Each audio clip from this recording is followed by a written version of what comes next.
and gentlemen, please welcome the President of Argentina, Javier Milei.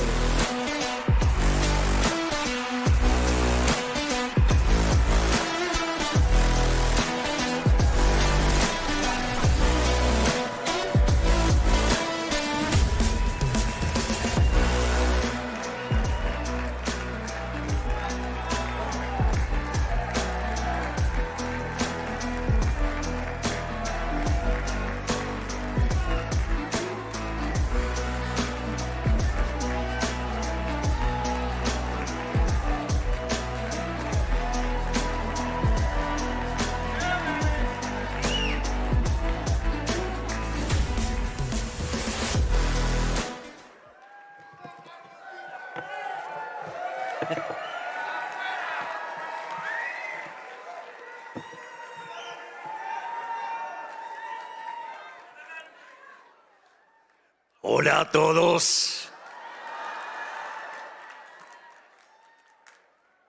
Es una gran alegría para mí estar nuevamente en los Estados Unidos y es un honor poder hablar ante todos ustedes hoy. Muchas gracias a los presentes y especialmente gracias a CIPAC, que siempre ha tenido una consideración especial conmigo. Gracias, Matt. Gracias, Mercy.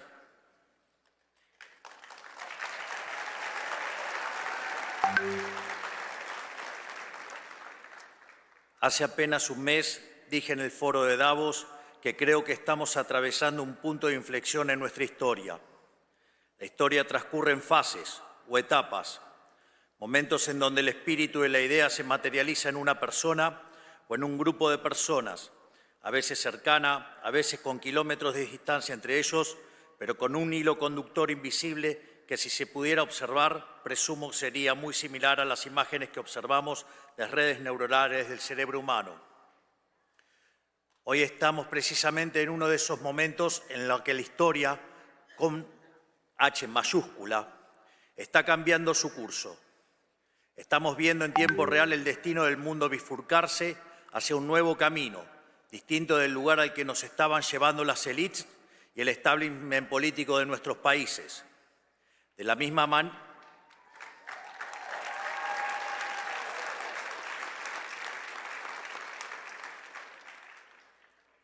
manera que en la década del 30 se podía vislumbrar que la llama de la libertad se estaba apagando y que comenzaba un nuevo cambio de servidumbre para la humanidad, hoy finalmente podemos decir que la era del Estado omnipresente ha terminado.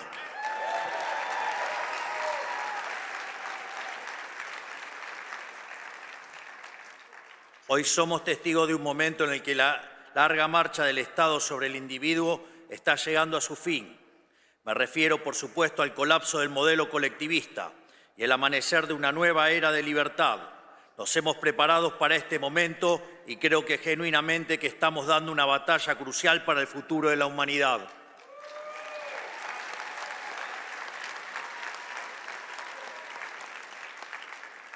Pero como siempre digo, solo se puede obrar de forma eficaz si el diagnóstico desde el que uno parte es el correcto. Hay que entender dónde estamos parados y a qué nos enfrentamos para poder saber cómo llegar a donde queremos.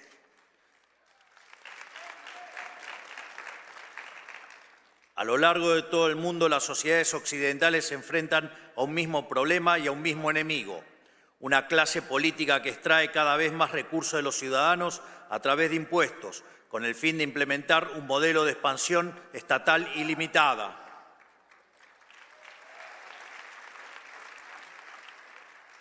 Una clase política con complejo de Dios, que pretende regular cada aspecto de la vida de la gente, haciendo honor a una de las máximas del fascismo de Benito Mussolini: dentro del Estado todo, fuera del Estado nada y nada contra el Estado. Hemos llamado a esta clase política el Partido del Estado, una casta extendida cuyos miembros, más allá de diferencias superficiales, comparte la idea fundamental del avance del Estado sobre la sociedad. Son todos aquellos que por interés económico o convicción ideológica o incluso cierto idealismo ingenuo trabajan para los intereses del Estado.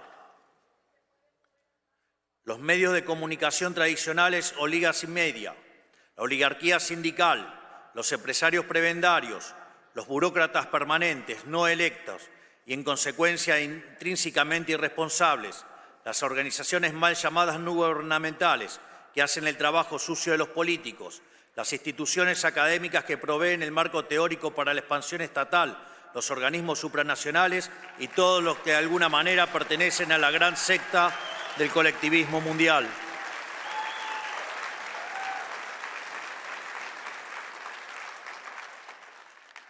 Y, por supuesto, esto incluye a los partidos políticos tradicionales, que sin importar su color, coinciden en la tesis fundamental que más Estado siempre es mejor.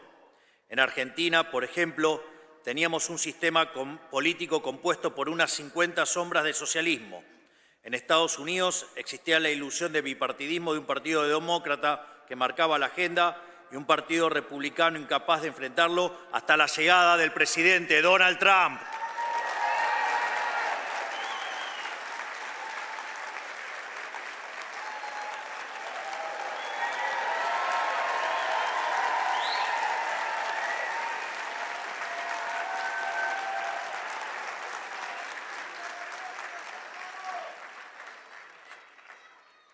¡Viva! Curiosamente, el mío lo van a tener que esperar hasta el final. Curiosamente, el presidente Trump es un outsider, igual que yo, porque la tarea que tenemos por delante, el desafío que tenemos por delante, no es para políticos tradicionales que han vivido toda su vida del sistema. Es para gente que no le debe nada a nadie, que no está comprometida por los vicios del sistema y que sabe que es más importante el cambio que el poder por el poder mismo.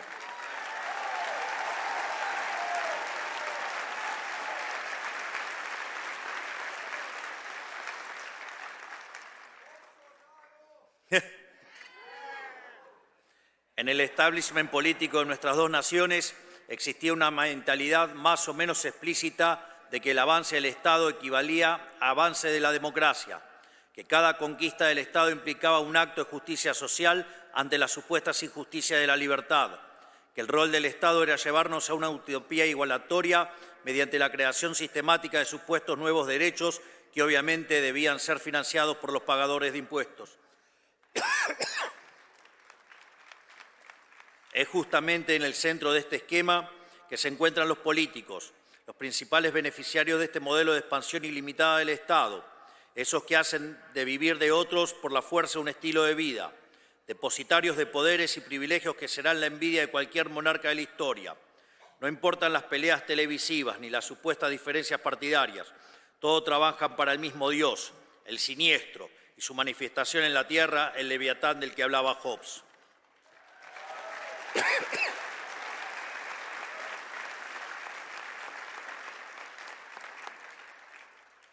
Por eso, salvando algunas particularidades propias de cada nación, todos los que estamos aquí tenemos una misma misión: quitar el poder al partido del Estado y devolvérselo a la sociedad.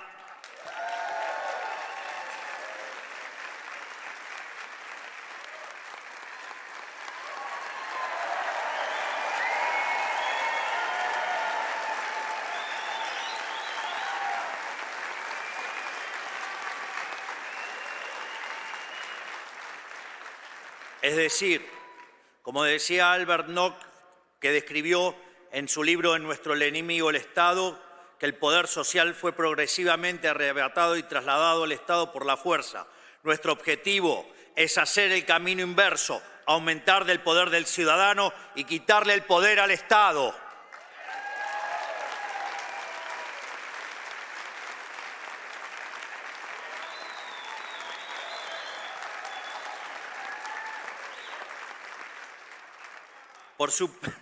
¡Afuera!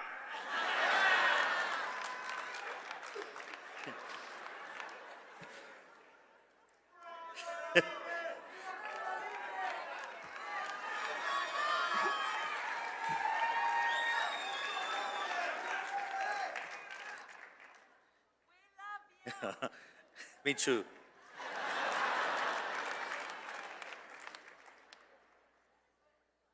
Sorry. She's my girlfriend.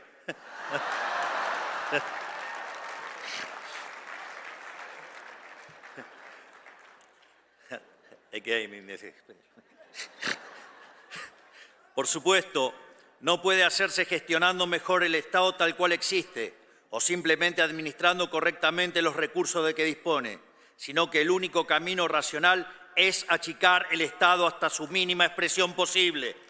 Reducir el tamaño del Estado es en sí mismo un acto de justicia, porque cada erogación del Estado es una sustracción del pagador de impuestos.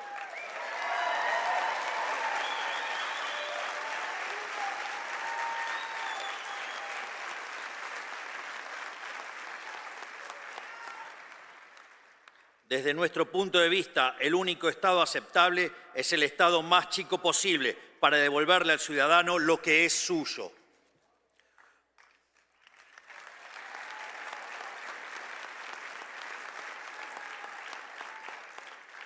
Por eso, todas las atribuciones que no tengan que ver directamente con la protección de los tres derechos fundamentales, que son el derecho a la vida, a la libertad y a la propiedad privada, deben volver a su origen, los individuos asociados de forma voluntaria sin intromisión del Estado.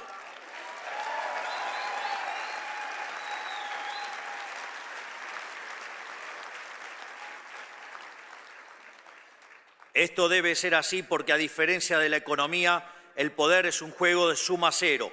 Todo el poder que tenga el Estado necesariamente no puede obtenerlo al mismo tiempo la sociedad.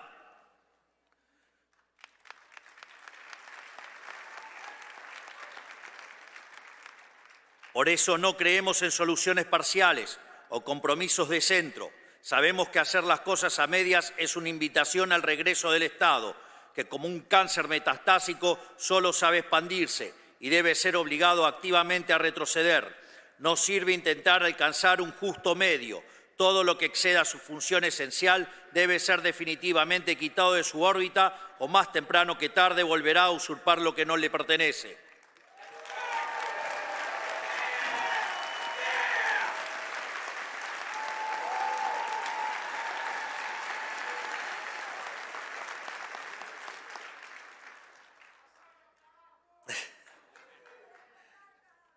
Sabemos que no es una tarea fácil. El Estado moderno tiene herramientas de sobras que han crecido en sofisticación con el paso del tiempo. No estamos hablando de un Estado obvio como el fascista o el comunista, sino de un Estado sutil e insidioso que avanza sobre el individuo a través del arte, de la propaganda y la infiltración cultural. O al menos así era hasta hace poco, ya que le resulta cada vez más difícil disimular su carácter totalitario. Hemos visto, por citar solo un ejemplo, que en ciertos países de Europa ciudadanos están siendo arrestados por expresarse en redes sociales.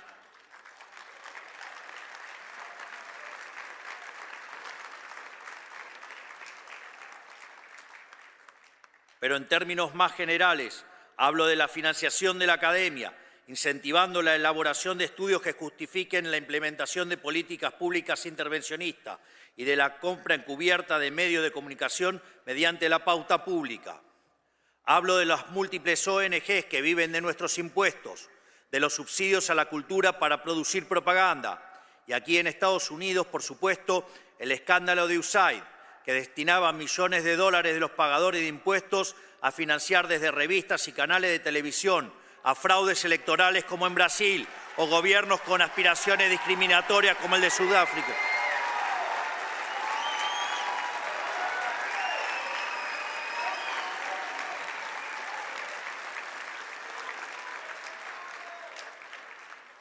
Y como decía, gobiernos con aspiraciones discriminatorias como el sudafricano, entre tantas otras aberraciones, incluyendo la agenda de la paranoia climática, los excesos de la ideología de género y la investigación que derivó en la creación del virus del COVID-19.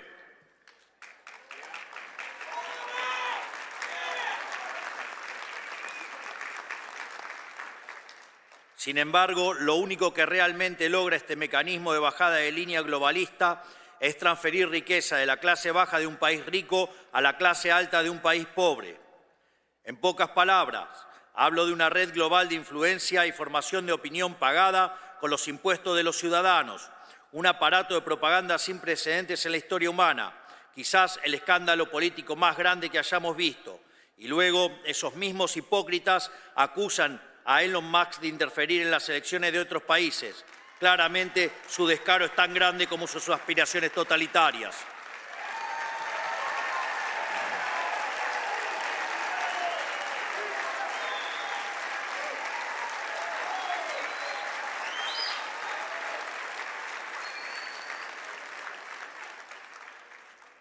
Y si ese nivel de colectivismo en sangre hubiera tenido soluciones, sus apologistas tendrían al menos algo a lo cual aferrarse, pero ni eso. Esa fue históricamente la excusa de los estatistas del pasado, que la prosperidad llegaría mediante la administración racional de recursos por parte del Estado, recursos que el sector privado era incapaz de aprovechar. Pregunta, ¿y acaso quién maneja el sector público? ¿No son humanos? Sin embargo, hemos sido testigos de que a mayor expansión estatal, peor es la calidad de vida de la gente. No por nada Hayek dedicó su último libro a explicar este fenómeno, al cual llamó la fatal arrogancia.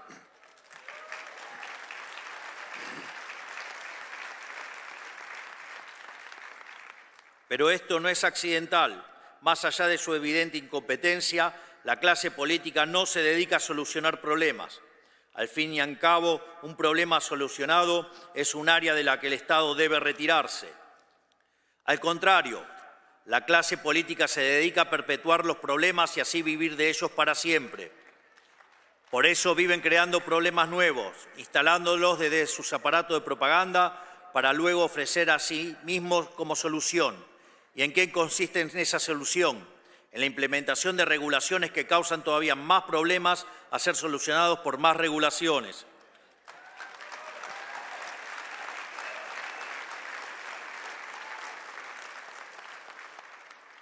En medicina se usa el término iatrogenia para referirse al daño que sufre un paciente como consecuencia de la atención médica.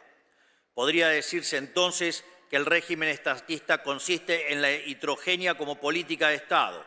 O sea, es el médico que se enriquece a base del deterioro progresivo e intencional de sus pacientes. Con el modelo del Estado presente, el Estado te quiebra las piernas para después venderte las muletas como un sobreprecio y obligarte a agradecerle, y te persigue si no lo haces.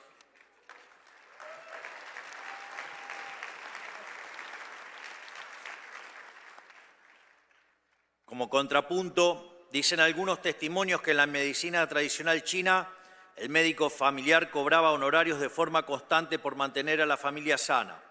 O sea, según la leyenda, cuando un miembro enfermaba, el médico dejaba de percibir los honorarios, viéndose incentivado a resolver la enfermedad de una forma eficiente y rápida.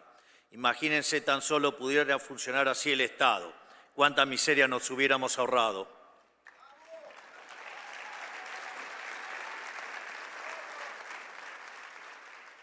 Hoy, a quienes queremos desmantelar este sistema demencial nos llaman antidemocráticos. Pero nuevamente, esta es una tergiversación de las palabras, algo muy propio de la izquierda, para variar. Ellos no le llaman democracia al gobierno del pueblo, sino al paradigma de expansión total estatal ilimitada que ellos mismos administran. Para ellos, la democracia existe si y únicamente si ganan los que ellos quieren, para poder someter a la gente a sus caprichos. Pero cuando la minoría electoral son ellos, la elección de la mayoría pasa a ser autoritarismo. De hecho, muchos de los que nos acusan de antidemocráticos ni siquiera fueron electos. Toman decisiones que afectan a miles de millones de personas alrededor del mundo y sin embargo nadie los conoce. No son responsables ante nadie más que sí mismos y no pueden ser echados por el voto popular. Y así y todo vienen a hablarnos de democracia.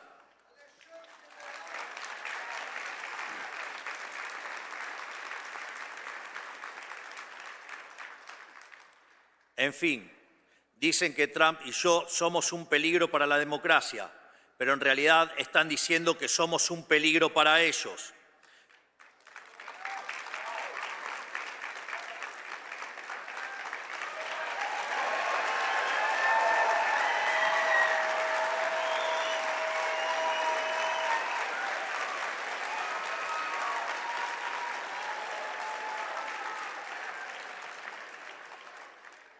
Somos un peligro para el partido del Estado, para quienes viven de su expansión ilimitada, para quienes quieren un individuo dependiente y sometido a sus caprichos regulatorios. Y ¿saben qué? Tienen razón, somos su peor pesadilla. Venimos por sus privilegios, habiendo sido elegidos por la mayoría de cada uno de nuestros pueblos, con el mandato claro de quitarles un poder que no les pertenece.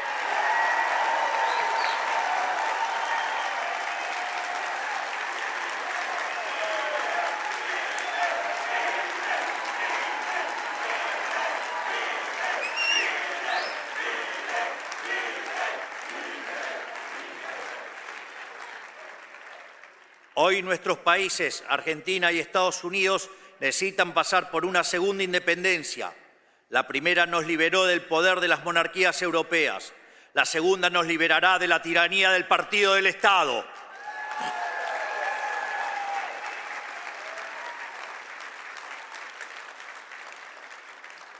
Por eso hemos puesto tanto esfuerzo en identificarlo, porque no se puede luchar contra lo que no se conoce. Y tener un enemigo bien definido es un aspecto fundamental de nuestra batalla cultural. Ahora ya lo conocemos, le hemos ganado en las elecciones y estamos en proceso de desarmar su leviatán, que es una herramienta de opresión perpetua.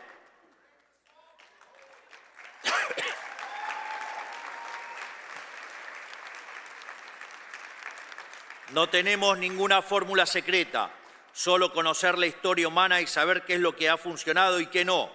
Por eso, con humildad, quiero reflexionar un poco sobre cómo venimos llevando adelante esta batalla. Nosotros trabajamos con firmeza y de frente, sin dar lugar a compromisos. Defendemos un conjunto de valores que no estamos dispuestos a negociar, así como ellos no han estado dispuestos a negociar a la hora de quitarnos nuestra libertad. Lo que ellos impusieron sin nuestro consentimiento está siendo eliminado sin el consentimiento de ellos.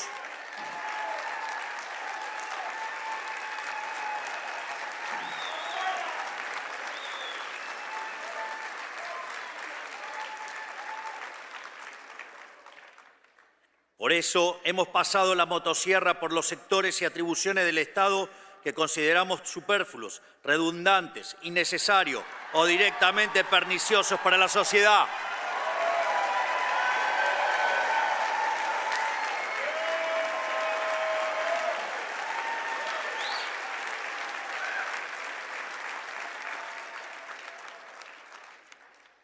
Y más aún, este año emprenderemos la fase 2 de este proceso, que hemos bautizado como la motosierra profunda, para continuar achicando el Estado, devolviéndole a la gente la riqueza que jamás debió habérsele sido arrebatada.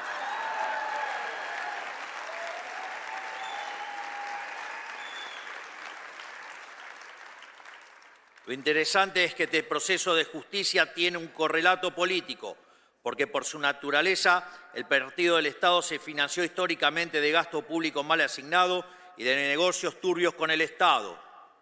Por eso, achicar el Estado es cortarle la manguera a los clientes del Estado enquistado en él, que ejercían una feroz resistencia al cambio, valiéndose el dinero de los pagadores de impuestos para mantenernos subyugados.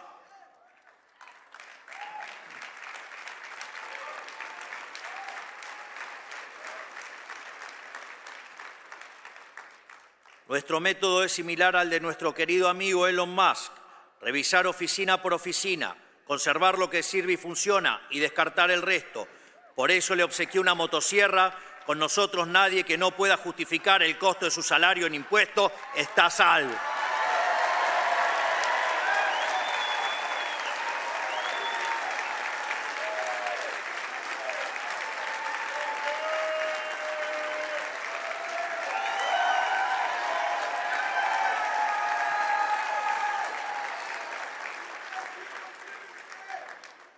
Muchos de ellos tendrán que volver al sector privado y ganarse la vida ofreciendo sus bienes y servicios en el mercado, tal como los pagadores de impuestos de los que han vivido tantos años.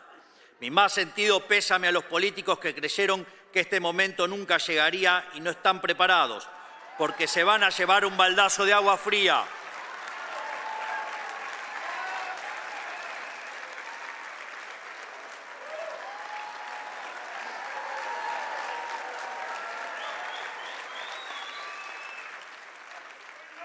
Por suerte para ellos, en toda desgracia hay una oportunidad, y debido a nuestro avance desregulador, los salarios del sector privado seguirán subiendo, por lo que si hacen las cosas bien podrán ser parte del progreso, pero lejos de la casta estatal.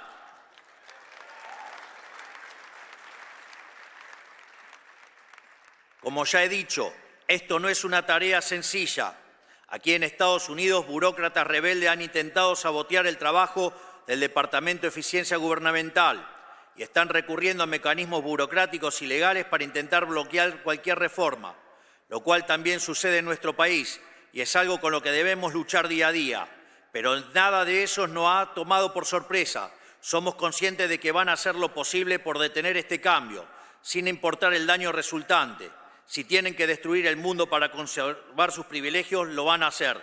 Y nosotros vamos a seguir luchando.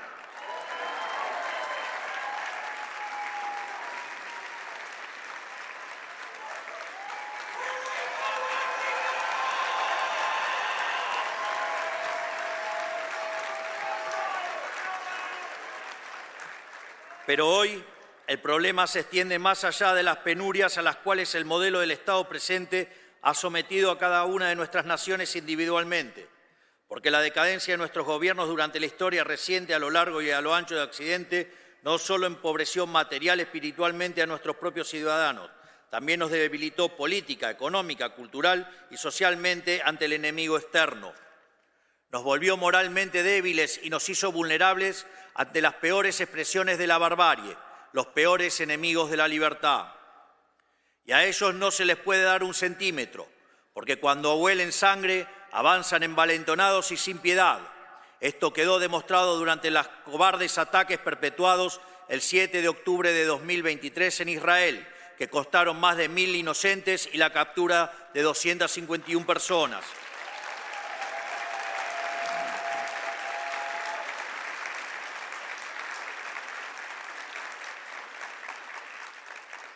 Esta semana Israel recibió los cuerpos sin vida de la familia Vivas, que permanecían secuestrados por el régimen terrorista y asesino de Hamas, entre los cuales se encuentra una madre y sus 2 hijos, un niño de 4 años y un bebé de tan solo 9 meses. Es tan inescrupuloso y sanguinario este régimen que, en el último gesto canallesco, no tuvieron mejor idea que exhibir burdamente sus ataúdes ante el vitoreo de una multitud sin el más mínimo respeto. Esto es lo que está en juego y no podemos darnos el lujo de fallar. Por eso es fundamental que las naciones que hemos abrazado las ideas de la libertad permanezcamos unidas y colaboremos unas con otras.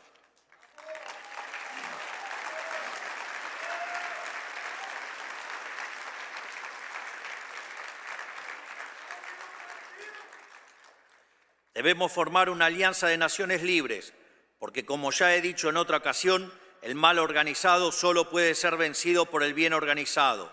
Solo mediante esta internacional de derecha podremos ponerle un fin a la casta política a la que nos enfrentamos, que está hundiendo a Occidente en la más oscura profundidad, y recuperar el ímpetu para proteger a las fuerzas despóticas que nos quieren subyugados.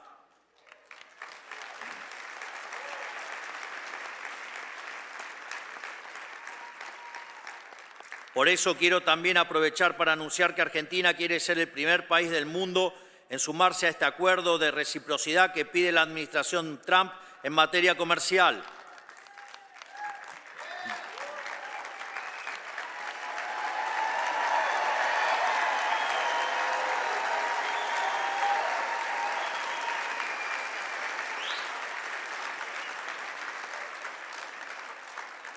De hecho, si no estuviéramos restringidos por el Mercosur, la Argentina ya estaría trabajando en un acuerdo de libre comercio con los Estados Unidos que sea mutuamente beneficioso y que no cargue injustamente sobre las espaldas de los productores argentinos, pero tampoco sobre los de los americanos.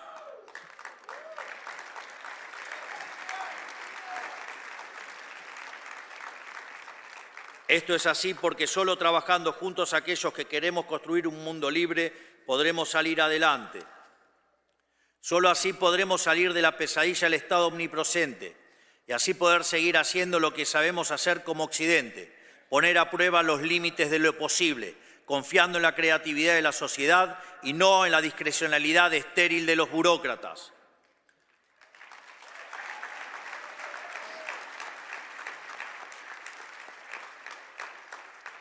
Solo así podremos retornar nuestro camino de grandeza como civilización, haciendo honor a nuestros antepasados que dieron la vida por ver un mundo libre y una humanidad próspera. Solo así, finalmente, podremos reencontrarnos con nosotros mismos y volver a crear en aquello que nos hizo grande como civilización. Que Dios bendiga a la República Argentina, que Dios bendiga a los Estados Unidos y que las fuerzas del cielo nos acompañen. ¡Viva la libertad, carajo!